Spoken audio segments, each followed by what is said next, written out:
भारतीय हवाई दलामध्ये विविध जागांची भरती निघाली आहे. एफसीएटी आणि NCC special entry commissioned officer हे पद असणार आहे आणि त्यामध्ये एफसीएटी आणि एनसीसी या प्रकारची एंट्री असणार आहे. एफसीएटी एंट्रीमध्ये फ्लाइंग ब्रांचसाठी 3 पदे, ग्राउंड ड्यूटी टेक्निकल 156 पदे, ग्राउंड ड्यूटी नॉन टेक्निकल साठी 125 पदे असणार आहे.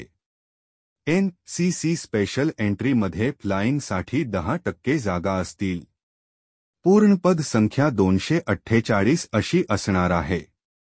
ऑनलाईन अर्ज 2 जून 2025 पासून चालू होतील आणि ऑनलाईन अर्ज करण्याची शेवटची तारीख 1 जुलै 2025 असेल. बाकी सर्व माहिती तुम्हाला कमेंट बॉक्स किंवा डिस्क्रिप्शन मध्ये भेटेल. जाहिरात लिंक आणि ऑनलाईन ॲप्लिकेशन्स लिंक तुम्हाला कमेंट मध्ये भेटेल. धन्यवाद.